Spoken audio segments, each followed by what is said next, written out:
रहीम अस्सलाम वालेकुम to all of you. मेरा नाम समीउर रहमान है, managing director wish Islamabad Pakistan. ये वीडियो मैं रिकॉर्ड कर रहा हूँ रिगार्डिंग कॉम्पिटेंसी के। ये कॉम्पिटेंसी को अंडरस्टैंड करने की ज़रूरत क्यों आती है? ज़्यादातर जब भी हम कोई भी क्वालिफ़िकेशन कर लेते हैं और उस क्वालिफ़िकेशन के बाद हम जॉब के लिए जाएंगे तो कंपनीज उस पर्सन को सेलेक्ट करती है जो कॉम्पिटेंट हो। अब कॉम्पिटेंट के लिहाज से ही आपको चेक किया जाता है और अक्सर औकात हम कॉम्पिटेंसी के अंदर उसके जो कुछ रिक्वायरमेंट होती है उसको लेक कर रहे होते हैं। अगर हम जनरली जॉब को देखें तो सबसे बड़ा जो फियर है हमारे जहन में जो आता है आफ्टर क्वालिफिकेशन कि हम जॉब के लिए अप्लाई करते हैं तो उसमें एक्सपीरियंस का लिखा होता है कि आपके पास एक सर्टन लेवल की एक्सपीरियंस हो, सर्टन ईयर्स की, और उस एक्सपीरियंस को देख के बहुत सारे जॉब्स के लिए हम जो है ना अप्लाई नहीं करते हैं।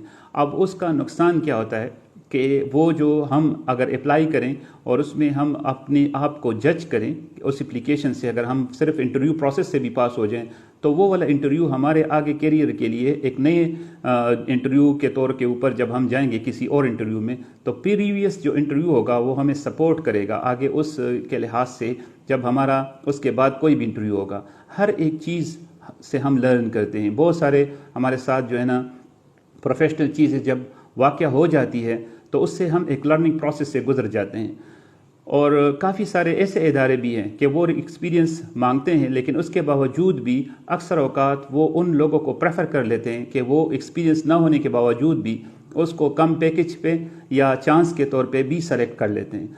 अब अगर हमें कॉम्पिटेंसी का पता हो कि कॉम्पिटेंसी क्या है, उसकी रिक्वायरमेंट क्या है और उसके लिहाज से आपके अंदर कौन सी जो है ना क्वालिटी मौजूद है जो आप मीट करते हैं, जिसमें आपको ऑर्गेनाइजेशन जो है ना जॉब के लिए हायर करते हैं, तो ऑटोमेटिकली आपको जो है ना उसके अंदर कॉन्फिडेंस आपके अंदर आ जाती है कि आप उस जॉब के लिए अप्लाई कर देते हैं।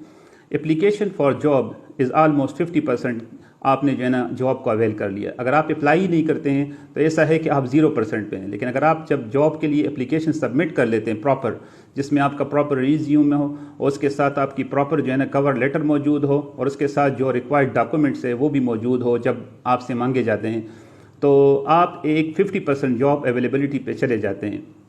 मैंने अपने जो जितना भी करियर गुजारा है, जितने भी मेरे साथ लोगों ने ट्रेनिंग में ज्वाइन किया है, यहाँ से जो है ना वो क्वालिफाइड हुए हैं, ज़्यादातर मेरे साथ फ्रेश ग्रेजुएट ने जो है ना वो क्वालिफ़िकेशन जो है ना हासिल की है और अल्हम्दुलिल्लाह आज वो अपनी फील्ड में एक बड़े अच्छी पोस्ट के ऊपर जो है ना काम कर रहे हैं और उसका एक करियर है जिसका जो है ना उसने स्टार्टअप ज़ीरो से लिया था लेकिन आज उसके एक हाई लेवल पे वो अपनी ज़िंदगी में परसू कर रहे हैं अपनी करियर को। तो कॉम्पिटेंस क्या है? इसके अंदर फोर मेन जो है ना इसके एलिमेंट्स हैं। फर्स्ट मैं एक शॉर्ट एक्रोनिम आपको इसका दे देता हूँ, केट KATE। जो भी अपने अंदर कॉम्पिटेंस को इंक्रीज़ करना चाहता है या कॉम्पिटेंस को समझना चाहता है उसको इन 4 बातों पे काम करना होगा: knowledge, ability, training and experience. जब भी हम कोई भी फील्ड में काम करते हैं तो ज़ाहिर बात है कि उससे ऑटोमेटिकली जो है ना हमारा मोस्टली जो वो है नॉलेज है वो हमें मिल जाती है उस फील्ड की। उसके बाद है आपकी एबिलिटी, सलाहियत कि आप उसको कैसे इम्प्रूव कर सकते हैं। मसलन उसके लिहाज से जो आपने नॉलेज हासिल किया है उसके साथ आप इंटरनेशनल शॉर्ट कोर्सेज कर सकते हैं जिससे जो है ना आपकी एबिलिटी, और उसके साथ आप जो है ना कोई इंटर्नशिप कर सकते हैं जिससे आपकी एबिलिटी जो है ना उस काम के लिहाज से ज़्यादा हो जाती है। अक्सर औकात स्टडी के दौरान हम जब लर्निंग करते हैं तो हमारा मेन ऑब्जेक्टिव क्वालिफिकेशन को, एजुकेशन को हासिल करना होता है कि हम इस सर्टिफिकेट को या डिग्री को हासिल करें। उसके बाद जब आप उसको हासिल कर लेते हैं तो उसका फिर एक रिव्यू की ज़रूरत होती है कि आप उसका रिव्यू करें कि आपने जो क्वालिफिकेशन ली है वो कितनी ज़्यादा जो है ना आपको समझ आ गई है। जो चीज़ें आपको अंडरस्टैंड नहीं हुई है उस रिव्यू में आप उसको प्रॉपरली फिर उसको प्रैक्टिकल लाइफ के लिहाज से दोबारा से आपको सीखने की ज़रूरत होगी ताकि अब उसको आप प्रॉपरली फिर जो है ना आगे जाके अपनी करियर के मुताबिक इसको इम्प्लीमेंट कर सके।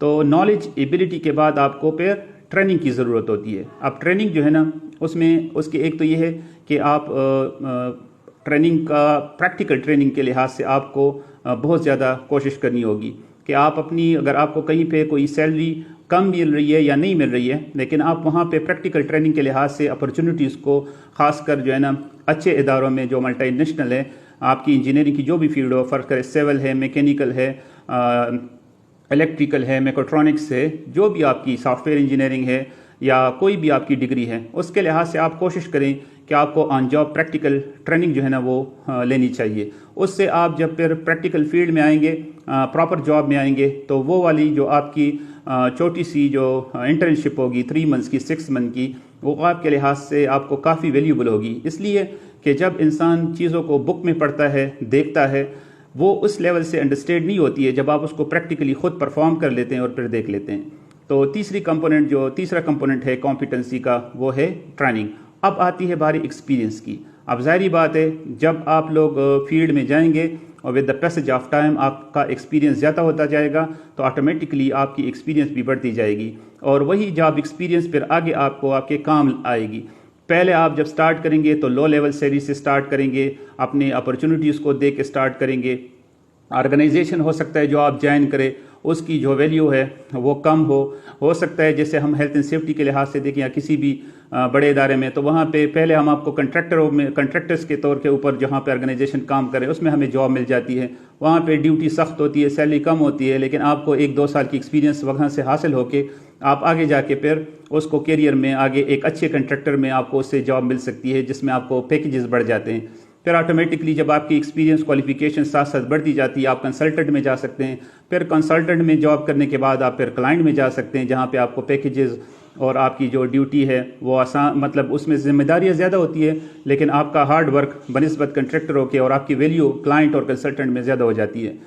तो अब अगर आपके पास 3 कंपोनेंट मौजूद हैं, नॉलेज भी है, एबिलिटी भी है, ट्रेनिंग भी आपके पास है, तो आप किसी भी जॉब में जाके वहाँ पे ऑर्गेनाइजेशन के अंदर जब आप इंटरव्यू में जाते हैं तो उसको आप बता सकते हैं कि ठीक है मेरे पास एक्सपीरियंस नहीं है, लेकिन I have knowledge, I have ability, I have experience which can be pursue in your organisation if you give me a chance. आप मुझे चांस दे दें, आई होप सो कि मुझे आपकी ऑर्गेनाइजेशन से ही एक अच्छी एक्सपीरियंस, हैंड ऑन एक्सपीरियंस मिलेगी। और आप उनको बोल सकते हैं कि आप बेशक आप मुझे ट्राई के तौर पे प्रोबेशन पीरियड में हमें ले लें, ठीक है, हम आपके साथ ज्वाइन करते हैं। ऑटोमेटिकली अगर आपको मेरी जो है ना जो एबिलिटी है, नॉलेज है, उससे आपके ऑर्गेनाइजेशन को फ़ायदा हो रहा है, तो आप मेरी जो आगे जॉब है वो परमानेंट करते या कंटिन्यू कर दे। तो मैंने ये वीडियो इसलिए बनाई कि बहुत सारे हमारे ग्रेजुएट फारिग होके, अपनी स्टडी से फारिग होके जॉब के लिए जब अप्लाई करते हैं तो मोस्टली वो इस खौफ के एक्सपीरियंस इसके अंदर मौजूद हैं, तो मैं इस जॉब के लिए एप्लीकेशन ही सबमिट नहीं करता हूँ। तो हमको कोशिश करनी चाहिए कि अगर 3 साल या 4 साल की एक्सपीरियंस मांगी है या 2 साल की या 1 साल की, तो अगर हम फ्रेश भी है तो कोशिश करें कि हम अपनी उस जॉब के लिए एप्लीकेशन को सबमिट करें। बाज़ औक़ात ऑर्गेनाइजेशन आपकी जो सबमिशन ऑफ एप्लीकेशन है उससे ही वो उसको आपकी इंकरेजमेंट की वजह से वो इंकरेज हो जाते हैं और आपके लिए आपको जॉब इंटरव्यू में कॉल कर लेते हैं। तो ये वीडियो मैंने इस लिहाज से बनाई है। फिर भी अगर किसी को करियर काउंसलिंग के लिहाज से अपने आगे करियर परसू करने के लिए कोई गाइडेंस चाहिए तो मैं उसको जो है ना फ्री कंसल्टेशन के तौर पे वो मेरे साथ कांटेक्ट कर सकते हैं, मेरे पर्सनल मैसेजेस कर सकते हैं मुझे। मेरा ऑर्गेनाइजेशन का वेबसाइट है wishpk.com, वहाँ से वो मुझे कांटेक्ट कर सकते हैं, व्हाट्सएप या जो है ना हमारी ईमेल के ऊपर। तो आई होप सो कि मैं उसको कोशिश करूँगा कि जितनी भी अच्छी तरीके से उसको मैं गाइड कर सकता हूँ अपनी लेवल के मुताबिक, मैं ट्राई करूँगा कि उसको मैं फैसिलिटेट करूँ और उसको गाइडेंस प्रोवाइड करूँ। Thank you so much for watching this video. अल्लाह हाफिज़।